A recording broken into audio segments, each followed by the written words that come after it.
Good morning. For All India Law Student Federation, today here we have with us Honorable Mr. Justice V.N.Shukla, former Acting Justice, Allahabad High Court. So we have started a new web series called Struggle to Success, a journey from ordinary to excellence. Sir, for my first question for the day for you is that, how was your journey as an advocate and what inspired you to join legal field? I'll answer your second question first. What inspired me? What inspired you the most? The fact of the matter is that as a student, I never focused that I would be a doctor or an engineer or a lawyer. And as things came to my way, I towed the line in question. After completing my graduation, all my other friends who had inclination for law, they opted for law and went for law. And I simply followed the suit. I also took admission in law, even without there being a remotest thought in my mind that one day I'll be pursuing the legal profession. Once I had joined the law course, I completed the law course in question, and at the said juncture, my other friends, as Allahabad had the privilege of having a high court, they all joined the high court as an advocate. And as far as I am concerned, I didn't go to the high court at the set point of time for the reason that my father, who was a noted lawyer, criminal lawyer at District Court Allahabad, he never ever wanted that I should join this legal profession. And he wanted me to be a law teacher. One Dr. R.G. Padia was a senior teacher at Allahabad University and a very eminent teacher, very well-known teacher. He was a friend of my father. He also asked me that I should pursue LLM course, and accordingly, for fulfilling the wishes of my father, I joined the LLM course at Allahabad University and pursued the course for 6 months at Allahabad University. On one hand, my friends at High Court were having altogether different encounter with law. And as far as I am concerned, I was simply acquiring bookish knowledge in the library of the Allahabad University. And as it was quite boring, I told my friends at Allahabad High Court that I also intend to join you all. And at the same point of time, as there was no willingness on the part of my father. So my father, who had proceeded to invest rupees 10,000 in fixed deposit at a bank, that was in my name, so I had the privilege of overdrawing rupees 3,000 from the said fixed deposit in question, and from the said 3,000 I proceeded to get my dresses stitched, get a telephone installed at my place, and also got registered at UP Bar Council. Thereafter, I requested one of my colleagues, Justice Arun Tandon, to go and talk to my father. My father, when he heard about this decision of mine, he said, whatever I may choose, I may do. As far as he is concerned, he has no interest in me. So I came to Allahabad High Court, and at that point of time, the most important thing was that with whom should you start practice? I never wanted that any of my father's colleagues, there were a lot of colleagues of my father who were practicing Allahabad High Court. I never approached them because I never wanted to take any obligations from the colleagues of my father. So I and Justice Arun Tandon both roamed in the corridors of Allahabad High Court, and ultimately we figured one Mr. A.K. Yu, who also became the judge of the Allahabad subsequently, whom under I wished to practice. Normally, you go hayway to someone and ask him to keep you as a junior, nobody would accept you. So one of the issues was as to whom should we approach so that the senior would readily keep you. At the said juncture, there was one Mr. D.P. Singh, who was a practicing advocate at Allahabad High Court. His father subsequently came to be the Chief Justice of India, Justice K.N. Singh. Justice D.P. Singh also became the judge of the Allahabad High Court. Justice DP Singh and Justice A.K. Yog, both were juniors of Justice V.K. Khanna. So requested Justice DP Singh to take me to Mr. Yog, and then this is how I reached the house of Mr. Yog, and this is how he accepted me as his junior. So this is how my journey began. So, like, for how long you were junior, like practice as a junior? I practiced as junior with Mr. A.K. Yog for 11 full years. 11 long years. Long years, and it was a full-on dedication, because in the morning at about 8:35 I used to go to the chamber. As Allahabad was a small place, at distance of 2-3 kilometers every damn thing is available. And then we used to go to the High Court, and then from High Court we used to come back to our residence, and again in the evening at 5:30 we were there at Mr. Yog's residence. And we used to work at 9:30 night. And the best part was of Mr. Yog that he gave us all the liberty to deal with clients. And the best part was that he used to give us dictation work. Dictation is one thing in chamber that impresses the client straight away, because once you give dictation, and that too in English, the clients are awestruck. It is being spoken in English. They are impressed genuinely. That is one way of impressing upon the clients. And I will tell you that Mr. Yog, whenever he used to correct our briefs, he never used to find anything single line correct in it. He used to score it everything. That he was a Mr. Perfectionist of the Allahabad High Court. Every line used to, but our process of learning was on, and we used to learn. And with every day he used to give us opportunity to appear in courts for 2 minutes, 3 minutes, 4 minutes. Then it eventually raised to 15 minutes, 20 minutes. This is how. And in between you also get some private briefs once in a month, 2 a month. Then this is how you develop your interest in the profession. Yes. And one more question, sir. Like you said that you have practiced as a junior for 11 long years and with 3,000 rupees, and which you have used eventually for stitching your coats and for getting a telephone installed. So what do you say about the upcoming lawyers? Like, what is more important for them? Like practicing as a junior for so long years? It depends who is your senior. The quality of senior is also very relevant. And I will tell you one thing, that in this profession there are only 2 categories, the privileged category and the unprivileged category. And you consider yourself as privileged or unprivileged? Today my son can be from a privileged category. But you are. But at the point of time when I entered High Court, I was a first generation lawyer in the High Court. My father was a noted criminal lawyer at District Allahabad. Okay. But I was first generation lawyer who came to Allahabad. Okay. So nobody knew me. So I had no baggage to carry. Nobody knew me. I was there, nobody recognized me. So you have to gain your recognition your own self with the passage of time from your work. And who will give you work? Only the senior will give you work, small work, big work. This is how you are recognition. Okay, with no legacy to carry with you, you were acting Chief Justice of Allahabad High Court. So how was your journey as an acting Chief Justice of Allahabad High Court? I may tell you that after 21 years of practice,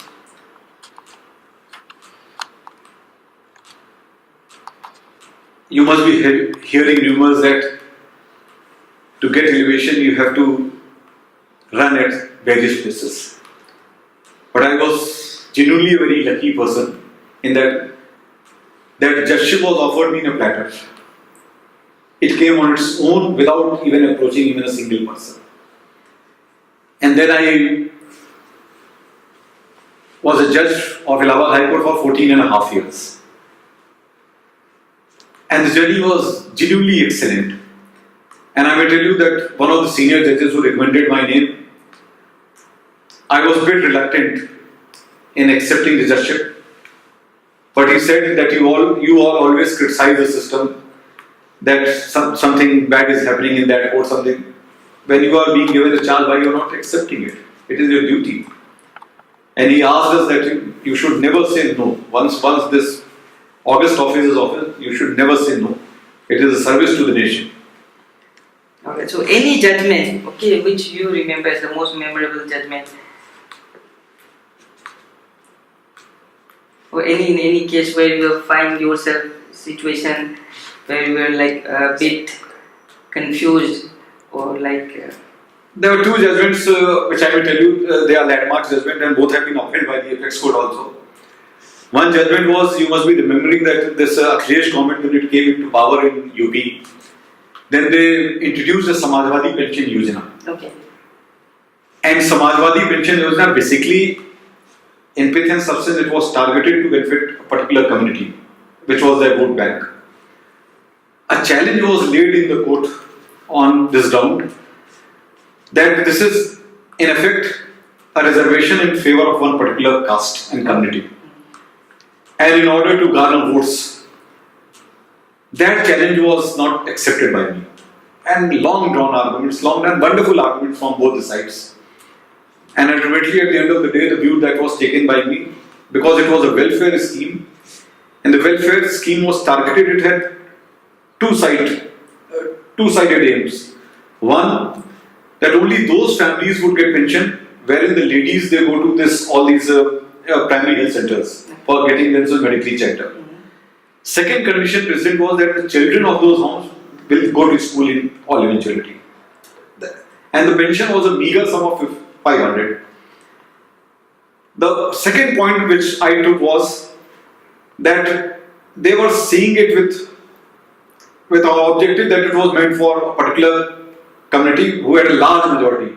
Fact of the fact that benefit was meant for minority. Minorities did not include only that community. It included Christians, the Jains, the Sikhs, etc. So I said it has to be, you just can't give color to it. And at the end of the day, it is going to benefit of society, so reservation is permissible. And that order of mine was upheld by the apex court. The second judgment that was also equally very important was that at BHU, a vice chancellor was appointed who had totally RSS leaning. He was there because he had RSS leaning. It is a well-known fact. A complaint was made by an RSS activist to this effect that there is a certain gentleman who is a leftist by attitude and he's spreading all sort of canards and he's talking this. And on that complaint being made, an inquiry committee was constituted. Without hearing him, his services were terminated. The incumbent in question, who had a leftist approach, was a Magase Award winner, a very high-profile teacher. That matter came up before us. Then the view that was taken by us was to the effect that firstly, we must be having different opinion. We should respect each other's opinion and we should not try to close anybody's mouth. We should not try to gauge up. And I had quoted some English quote also, and that judgment was also upheld by the apex court that you just can't. Dissent is your right. So these are two important judgments currently that is to my memory. Okay, those are the memorable. Okay, now. And there was one more very important judgment I will tell you that there was a lady who was a widow. And she was accorded compassionate appointment as her husband had died in order to sustain herself. Subsequently, she took a resolve to marry. The authorities took a decision that the moment you will remarry, your status would go away as a widow and your services would be terminated. Then I took a decision along with another judge, most likely, that no. The point of time she was offered appointment, it was her right.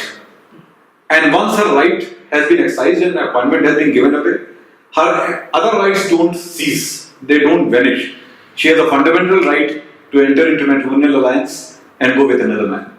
So, alright, so since now the question is arise of right. So like what do you think, like how does our constitution, or you can say how is our constitution shaping our nation? The constitution is shaping our nation, in my considered opinion, on daily basis. It has been the most amended constitution in the entire world. The most amended constitution, and sometimes you must have seen the challenges made that these amendments, they try to affect the basic structure of the constitution. Always there is a challenge made. But the fact of the matter is that it is always understood that the parliament, that is the representative of that represents the thought of the people, they know what is the requirement of the people. So what is the requirement of the people? What are the ground realities as per the same? in order to fulfill this, all these laws are framed. So the constitution, that is the mother of all the laws. नहीं sir, देखिए constitution आप जैसा कह रहे हैं कि the constitution is shaping our nation in everyday life. Yes. तो अगर हम बात करते हैं कॉन्स्टिट्यूशन के बारे में, अगर like if we ask like if for anything we have the last resort is the constitution. That is okay, and our constitution, the constitution of India, has been amended so many times. Okay, so like, do you think that this is the perfect constitution, or still there are like most likely to have we are going to see like more amendment? Nothing is perfect. Nobody knew that Article 21 would be read in so many ways as it has been read. Yeah, no. It's coming out with lots of new eras. You are trying to cover up Article 21 in every field. You never knew that Maneka Gandhi's case would be put on such a high pedestal. And even today, Maneka Gandhi is still a good law.